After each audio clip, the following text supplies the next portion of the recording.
नमस्कार स्टूडेंट। आइए आज हम एनसीईआरटी जो जीव विज्ञान 11th की है उसका अगला लेक्चर लेने जा रहे हैं। 2 पार्ट हमने वीडियो अपलोड कर दिया है। यदि आपने पहली बार इस वीडियो को विजिट कर रहे हैं तो पहले वाली वीडियो को आप जाके देख सकते हैं, फिर इस वीडियो को विजिट करिए और इस वीडियो को लास्ट तक ज़रूर देखिए। फिर है जगत यानी कि किंगडम।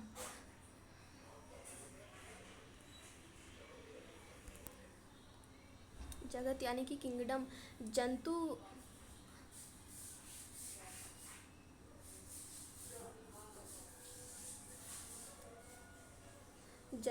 के वर्गीकी तंत्र में विभिन्न संघों के सभी प्राणियों को उच्चतम संवर्ग जगत में रखा गया है। यानी कि जो जंतु है एनिमल है के वर्गीकी तंत्र में यानी कि सभी जो जाति है और वंश है, कुल है, ये जितने भी 7 वो वर्ड दिए गए हैं, ये क्या है, सभी अपने आप में क्या है, एक वर्गीकी है। मतलब सभी क्या है, टैक्सा है। फिर वर्गीकी तंत्र में विभिन्न संघों के सभी प्राणियों को उच्चतम संवर्ग यानी कि उच्चतम संवर्ग जगत है।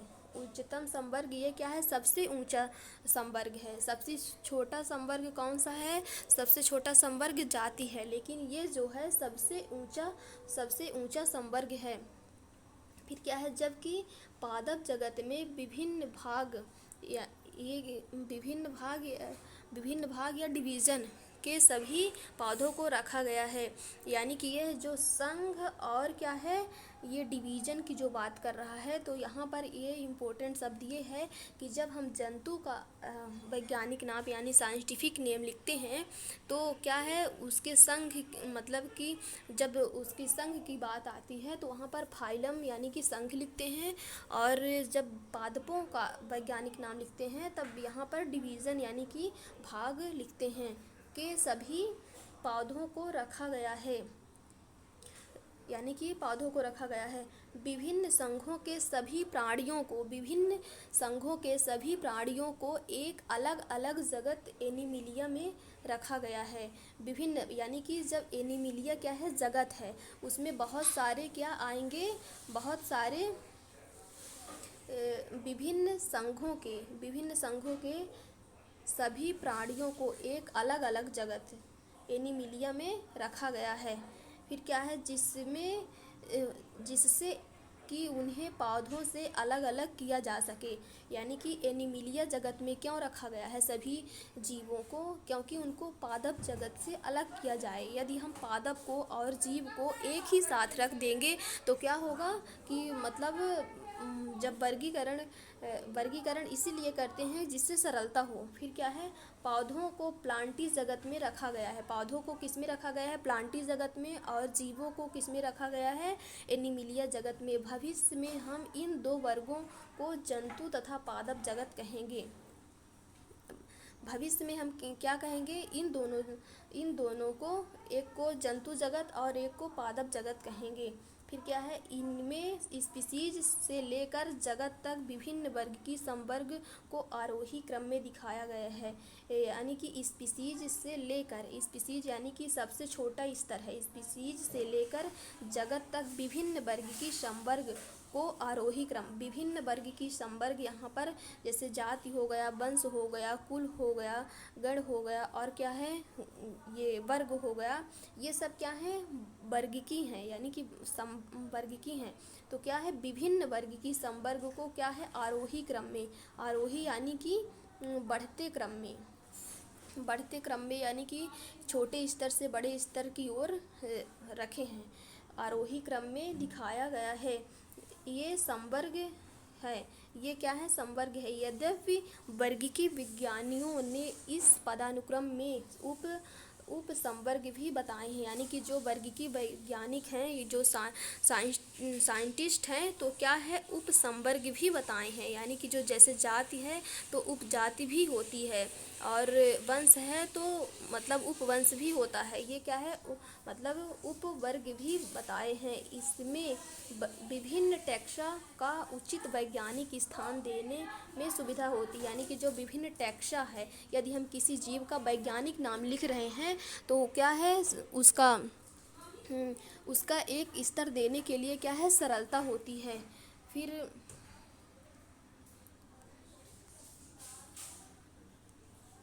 अब ये क्या है, आरोही क्रम में, अभी वहाँ पर दिखाया गया था ना एनसीईआरटी लाइन में कि आरोही क्रम में पदानुक्रम, वर्ग की संवर्ग।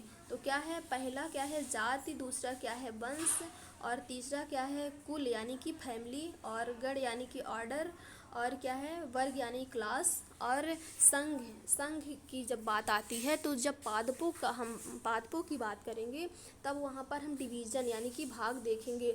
और क्या है, जब हम जंतु की बात करेंगे तब वहाँ पर फाइलम यानी कि संघ होगा। और फिर क्या है जगत, ये किंगडम की बात हो रही है।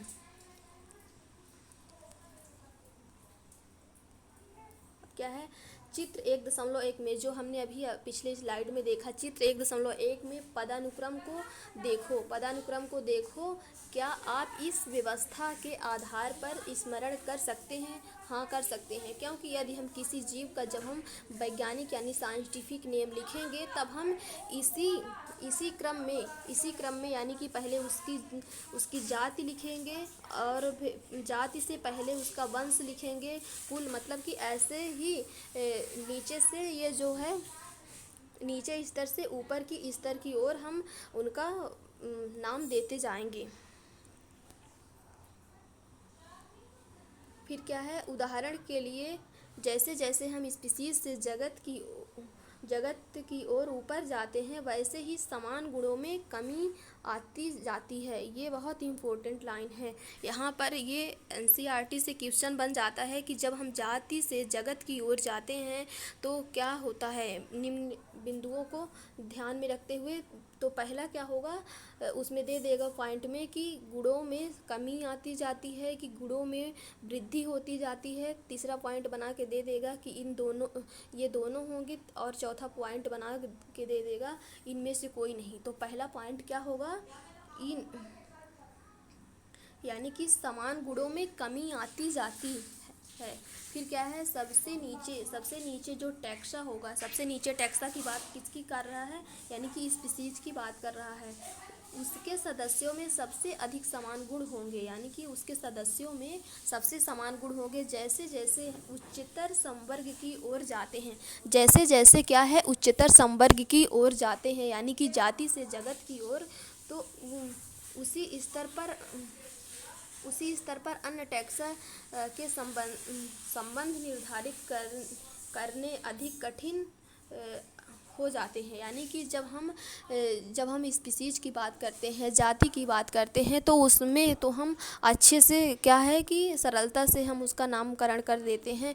लेकिन जब हम ऊपर की ओर जाति से जगत की ओर जाते हैं तो जटिलता का सामना करना पड़ता है, क्योंकि जब बहुत सारे जाति मिलकर वंश का निर्माण करते हैं, फिर बहुत सारे वंश जब इकट्ठा हो जाते हैं, उनमें समानता पाई जाती है, तो कहाँ रखते हैं, उनको एक कुल में रखते हैं। फिर बहुत सारे जब कुल इकट्ठा होते हैं तब हम गण में रखते हैं। तो क्या है, जाति से जगत की ओर जाने पर बहुत सारी जटिलताओं का सामना करना पड़ता है।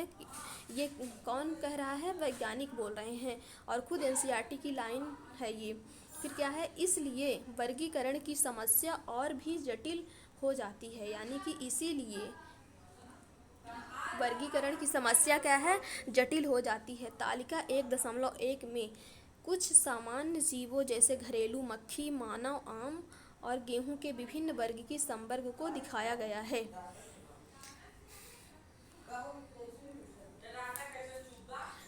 ये हम कुछ नोट्स बनाए हैं जो एनसीईआरटी में लिखा हुआ था, जाति और वंश में और कुल में जो भी लिखा गया है उनसे हम कुछ वर्ड निकाल कर ये समझने को सरल बनाने के लिए लिखे हैं। फिर क्या है, स्पीसीज की यहाँ बात हो रही है। तो स्पीसीज में दिया हुआ था एनसीईआरटी में, तो क्या है, लियो और पार्डरस जो है, लियो और पाडरस क्या है, ये दोनों मिलकर लियो और पाडरस जब मिलते हैं यानी कि तब किसका निर्माण करते हैं, वंश का निर्माण करते हैं। और कौन से वंश का निर्माण करते हैं, पेंथेरा वंश का निर्माण करते हैं। लियो और पाडरस मिलकर पेंथेरा वंश का निर्माण करते हैं। अब दो वंश यानी कि पेंथेरा वंश जिसमें लियो और पाडरस आ गई, और ये फेलिस वंश, ये फेलिस किसकी है, ये बिल्ली की प्रजाति का वंश है। तो ये दोनों मिलकर कौन से कुल का निर्माण करेंगे, ये दोनों मिलकर इसका फेलिडी कुल का निर्माण करेंगे। फेलिडी कुल यानी कि ये दोनों मिलकर पेंथेरा का निर्माण किए। अब ये पेंथेरा और फेलिस ये दोनों मिलकर फेलिडी कुल का निर्माण करेंगे। अब फेलिडी और कैनिडी, ये जो है फेलिडी और ये कैनिडी, ये किसकी है, ये कुत्ते, मतलब जो कुत्ता होता है उसकी फैमिली है। तो ये दोनों मिलकर किसकी, कार्निवोरा गण का निर्माण करेंगे। जो ऑर्डर है यानी कि ये जो कार्निवोरा है उसका निर्माण करेंगे। अब इसमें ये जो है प्राइमेटा और कार्निवोरा जो है, इसमें क्या है, कुछ समानता मिलेगी। तो किसमें, मैमेलिया वर्ग में रख दिया जाएगा। इसमें क्या समानता है, मैमेलिया वर्ग में रखने का क्या मतलब है कि जो कार्निवोरा गण है इसमें जो जीव आते हैं कौन कौन से, फेलिडी वाले और कैनिडी वाले, तो क्या है, इनको मैमेलिया क्लास यानी कि वर्ग में रखा जा रहा है। मैमेलिया में रखने का अर्थ क्या है कि जिनमें मैमेरी ग्लैंड यानी कि जिनमें स्तन ग्रंथियाँ पाई जाती है उनको रखा गया है। मतलब यदि हम मनुष्य की बात करें तो मेल एंड फीमेल दोनों में स्तन ग्रंथियाँ होती हैं, लेकिन जो फीमेल है उनमें विकसित होती है और जो मेल है उनमें विकसित नहीं होती है। अब ये जो बहुत सारे अब और मैमेलिया के अतिरिक्त और सारे क्लास मिल जाएंगे। कौन से, पक्षी वर्ग और कौन से, सरीसृप वर्ग। पक्षी और सरीसृप को किस में रख देंगे, कार्डेटा में। अब इनका कार्डेटा में रखने का क्या अर्थ है, मैमेलिया पक्षी सरीसृप को कार्डेटा में रखने का क्या अर्थ है कि इनके मतलब पीछे साइड में क्या होता है, एक पृष्ठरज्जु पाई जाती है। इसीलिए इन तीनों को किसमें, कार्डेटा फाइलम में रखते हैं। फिर क्या है, अब कार्डेटा फाइलम में रख दिए। अब कार्डेटा और नॉन कार्डेटा, जो नॉन कार्डेटा है यानी कि उसमें पृष्ठरज्जु नहीं पाई जाएगी, लेकिन इनमें कुछ समानता है अभी। तो किस लिए रखे जंतु जगत में, तो कुछ समानता, इसमें समानता ये दिख रही है कि जो ये है, ये दोनों क्या है, जीव है, इसलिए इनको जंतु जगत में रखा गया है। जीव होने के नाते यानी कि इनका यही रिलेशन है कि ये दोनों जीव हैं, इसीलिए इनको जंतु जगत में रखा गया है।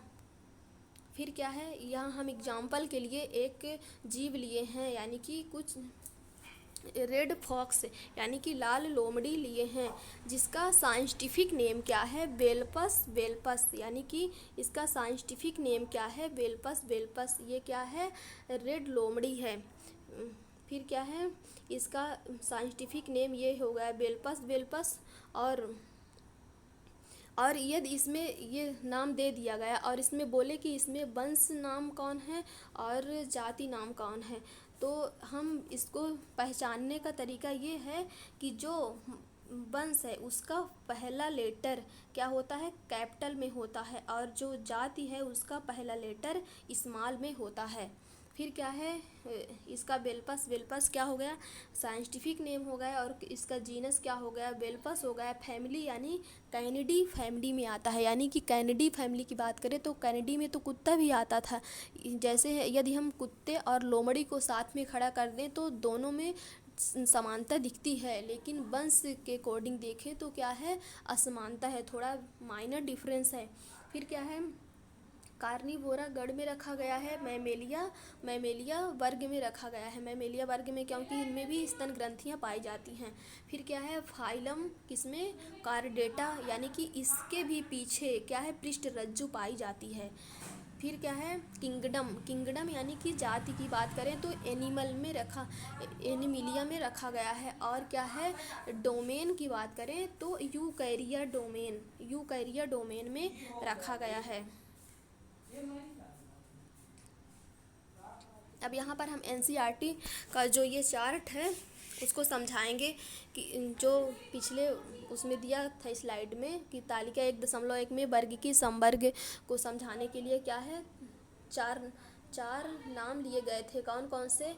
मानव, घरेलू पक्षी, आम और क्या है गेहूँ, ये 4 नाम लिए गए थे। तो हम इसका वो देखते हैं कि मानव का क्या है वैज्ञानिक नाम, मानव का वैज्ञानिक नाम क्या है होमो सेपियंस है, और इसकी वंश क्या है होमो है, और कुल क्या है होमोनिडी है, गण क्या है प्राइमेट है, और वर्ग क्या है मैमेलिया है, और संघ क्या है कार्डेटा है मानव का। और यहाँ पर जैसे यदि क्वेश्चन बनाना चाहे तो यहाँ पर ऐसे बनेगा कि होमोनिडी मनुष्य में क्या डिनोट करती है, होमोनिडी किस शब्द को, किस टैक्सा को डिनोट करती है। तो हम क्या जब हमको एक एक शब्द यहाँ पर क्लियर होगा तभी हम सही क्वेश्चन का आंसर टिक करके आएंगे। तो क्या है जो मानव है, मानव में ये जो है होमोनिडी है, मानव में जो ये क्या है होमोनिडी, ये क्या है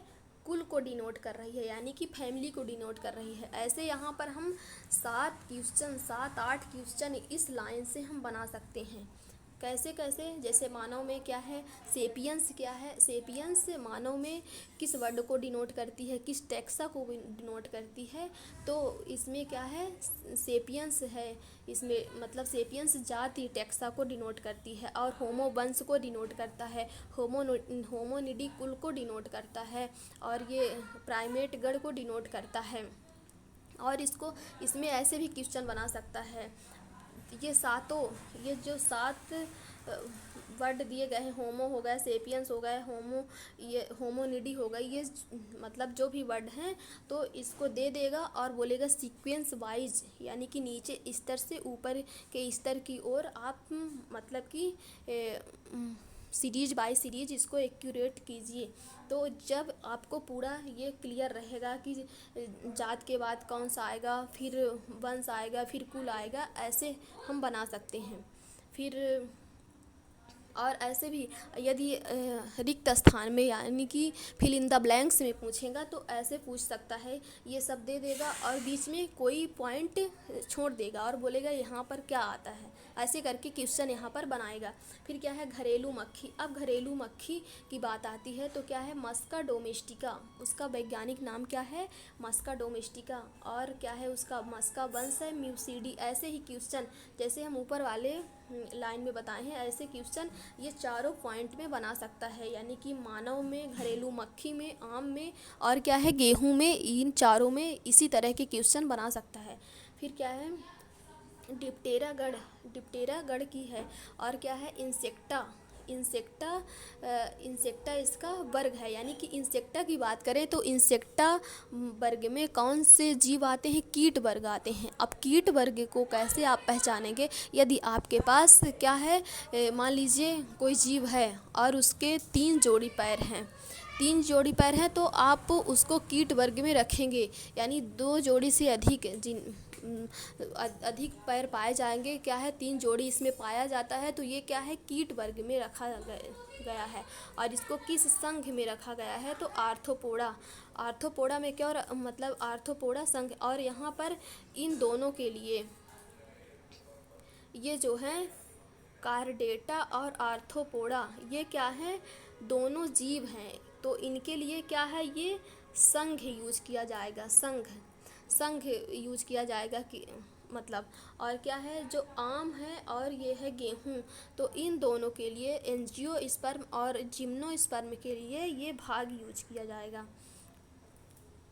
फिर क्या है मैंजीफेरा इंडिका का वैज्ञानिक नाम मतलब आम का वैज्ञानिक नाम क्या है? Mangifera indica. तो इसमें क्या है? वंश नाम मैंजीफेरा और कुल का नाम क्या है? एनाकार्डियेसी और गण का नाम क्या है? सेपिंडेल्स और डाइकाटिलिडनी।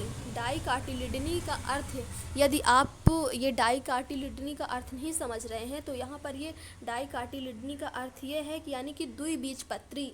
द्विबीजपत्री यदि आप आम के बीज को फोड़ कर देखें, उसकी बाहर की खोल को निकाल कर देखें और उसको फोड़ें तो वो 2 भागों में बट जाएगा। तो ये क्या है? आम का बीज 2 बीजपत्री है आम। तो ये क्या है? इसीलिए डाइकोटिलिडनी। कोटिलिडनी यानी कि पत्ती और क्या है? डाई यानी कि 2 पत्ते होंगे, 2 बीजपत्री। और क्या है? फिर क्या है? गेहूँ। अब यहाँ गेहूँ की बात आ रही है तो गेहूँ यहाँ से बहुत इम्पोर्टेंट क्वेश्चन बनता है। ये जो है गेहूँ है, गेहूँ का वैज्ञानिक नाम पूछ लेगा। गेहूँ का क्या है? वैज्ञानिक नाम क्या होगा? तो क्या है? टिट्रिकम एस्टिवम। टिट्रिकम एस्टिवम क्या है? गेहूँ का वैज्ञानिक नाम है। और इसमें पूछेगा कि वंश कौन सा है, तो वंश का नाम क्या होगा? टिट्रिकम होगा। और ये क्या है? और स्पीसीज की बात होगी तो एस्टिवम होगी। और पोएसी यानी कुल है, पोएसी यानी क्या है? कुल है। और पोएलस, पोएलस गढ़ है। और मोनोकाटिलिडनी। अब यहाँ पर मोनोकाटिलिडनी का मतलब ये हुआ है कि डाइकाटिलिडनी यानी 2 बीजपत्री, मोनोकाटिलिडनी यानी 1 बीजपत्री। यानी कि गेहूँ का पौधा कैसा है? मोनोकाटिलिडनी। यदि हम गेहूँ के बीज को फोड़े तो वो 2 भागों में, 2 बराबर भागों में नहीं बटेगा। तो ये क्या है? मोनोकाटिलिडनी। और क्या है? ये एंजियोस्पर्म है यानी उच्च वर्गीय पौधा है, उच्च वर्गीय पौधा है। अब यहाँ पर कुछ इम्पोर्टेंट नोट्स बनाए हैं हम, तो आइए इसको देखते हैं। क्या है? वर्गीकी। वर्गीकी यानी टेक्सोनॉमी। वर्गीकी यानी क्या है? टेक्सोनॉमी। वर्गीकी और क्या है? जंतु विज्ञान और क्या है? जीव विज्ञान। इन तीनों के जनक यानी कि फादर हम किसे बोलेंगे? अरस्तु। यदि किसी ने पूछ लिया कि वर्गीकी के जनक किसे बोलते हैं तो क्या होगा? अरस्तु होंगे। और जंतु विज्ञान यानी जूलॉजी के फादर कौन होंगे? अरस्तु ही होंगे। और जीव विज्ञान यानी बायोलॉजी के पिता कौन होंगे? अरस्तु ही होंगे। फिर क्या है? वर्गीकी शब्द। जो वर्गीकी शब्द है इसको किन मतलब कौन से वैज्ञानिक ने दिया था? वर्गीकी शब्द यानी कि पहली बार उन्होंने क्या है? वर्गीकी ऐसे नाम लिया कि वर्गीकी। तो कौन से वैज्ञानिक ने वर्गीकी शब्द दिया? तो किसने? एपीडी कंडोले नामक वैज्ञानिक ने क्या दिया था? टेक्सोनॉमी वर्ड दिए थे। टेक्सोनॉमी वर्ड किसने दिया था? एपीडी कंडोले नामक वैज्ञानिक ने दिया था। फिर क्या है? ये वर्गीकरण विज्ञान के जनक। अब अभी तो किसकी बात हो रही थी? वर्गीकी की बात हो रही थी यानी टेक्सोनॉमी की बात हो रही है। अब क्या है? वर्गीकरण की बात हो रही है। वर्गीकरण विज्ञान यानी कि सिस्टमेटिक साइंस। सिस्टमेटिक साइंस के जनक यानी कि इनके पिता कौन हैं? कैरोलस लीनियस हैं। कैरोलस लीनियस इनके पिता हैं। कौन है? कैरोलस लीनियस नामक वैज्ञानिक ने क्या है? वर्गीकरण विज्ञान के जनक हैं।